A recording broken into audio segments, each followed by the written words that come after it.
کیا dark web کی شروعات کسی ہیکر یا کرمنل نے کی؟ غلط، بلکہ ڈارک ویب کی شروعات امریکن نیوی نے کی۔ جی ہاں، یونائٹڈ اسٹیٹ ملٹری۔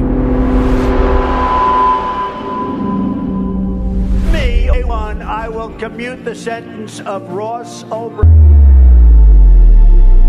ان کا مقصد کرمنلز کو چھپانا نہیں تھا، بلکہ آن لائن پرائیویسی اور سیکیور کمیونیکیشن کو بہتر بنانا تھا۔ اس ویڈیو کو آخر تک دیکھنا، کیا پتہ اس میں آپ کا فائدہ ہو۔ لوگ یہ سمجھتے ہیں کہ انٹرنیٹ کے صرف دو حصے ہیں، پہلا گوگل، دوسرا ڈارک ویب۔ غلط، انٹرنیٹ 3 حصوں میں ڈیوائیڈ ہے۔ پہلا سرفیس ویب، یہ انٹرنیٹ کا وہ حصہ ہے جو سب یوز کرتے ہیں، جیسے گوگل، یوٹیوب وغیرہ وغیرہ، اور یہ انٹرنیٹ کا سب سے چھوٹا حصہ ہے۔ اس کے دوسرے حصے کا نام ہے ڈیپ ویب۔ ڈیپ ویب وہ انٹرنیٹ کا حصہ جس میں ہماری email box, online banking, hospital records, university database اور ساتھ ہی ساتھ کمپنی ڈاکومنٹس شامل ہوتے ہیں۔ یہ ڈیپ ویب الیگل نہیں ہوتی، مگر ہم نہ جانتے ہوئے بھی اس کا روز استعمال کرتے ہیں۔ اب آتا ہے تیسرا حصہ، dark web. Hey, buddy, how you doing? It is game night. Hey, you ready for this? I got a new laptop. Dude, this is dark web. What's dark web? Who's that?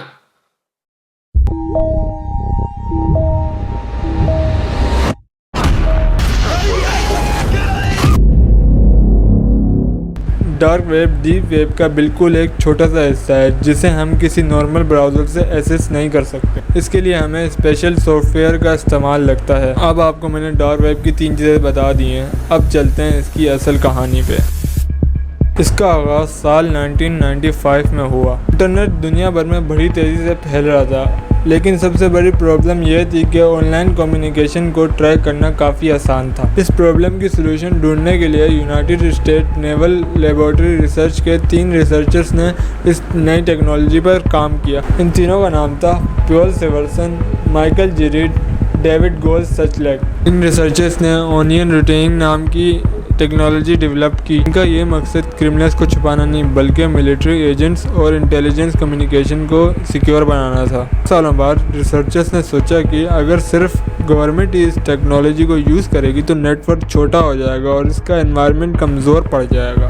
اس لیے 2002 میں اس کا public version launch کیا گیا، جسے tour tour کہا گیا۔ پھر 2004 میں ٹور کا سیکیور کوڈ پبلک کر دیا گیا تاکہ دنیا بھر کے ڈیولپرز اس پروجیکٹ کو بہتر بنا سکیں، اور یہیں سے شروع ہوتی ہے ڈارک ویب کی اصلی کہانی۔ لیکن یہاں پہ ایک امپورٹنٹ سوال پیدا ہوتا ہے، اگر ٹور پرائیویسی کے لیے بنایا گیا تھا تو ڈارک ویب پر الیگل ایکٹیویٹیز کا نام کیوں آنے لگا؟ Oh, God. I really think you should stop. No, it's high speed. What's higher? Shut it off. Shut it off! All right. That looked way too real. I think that is real. It's my mom. No!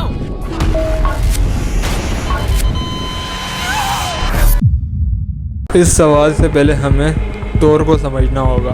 Tour کا basic idea کافی interesting تھا۔ جب آپ کوئی web site Axis کرتے ہو تو آپ کا connection directly routine follow کرتا ہے۔ پرائیویسی ایک نیچرل ٹیکنالوجی ہے جس کا یوز جرنلسٹ بھی کر سکتے ہیں، ریسرچرز بھی کر سکتے ہیں، اور باقی لوگ بھی کر سکتے ہیں۔ اب ہمارے ذہن میں ایک اور سوال آتا ہے کہ dark web normal website جیسی کیوں نہیں ہوتی؟ آپ کسی نارمل ویب سائٹ پر جاتے ہیں، اس کا ایڈریس .com .net پر اینڈ ہو سکتا ہے، لیکن ٹور ویب سائٹ کا ہڈن سروس کا ایڈریس ہسٹوریکل اونین پر ہی اینڈ ہوتا ہے۔ وہاں سے اسٹوری کا مین پارٹ سٹارٹ ہوتا ہے۔ جب لوگوں کو پتہ چلا انیمیلیٹ اور اوریٹیڈ نیٹ ورکس بھی ایگزسٹ کرتے ہیں تو اس کے بعد بہت سے کرمنلز نے اس کا مس یوز کرنا شروع کیا۔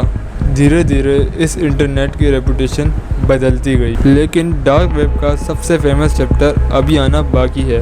ایک ویب سائٹ نے پوری دنیا کو ڈارک ویب کا نام یاد کروا دیا، اس کا نام تھا سلک روڈ۔ سال تھا 2011۔ انٹرنیٹ پر انونیمس مارکیٹ پلیس لانچ ہوئی اور اس مارکیٹ کا نام تھا سلک روڈ۔ سلک روڈ کا بزنس ماڈل لیگل ڈرگس اور باقی الیگل چیزیں بائنگ کرنے لگا، اور پھر لا انفورسمنٹ کی نظر اس مارکیٹ پہ گئی۔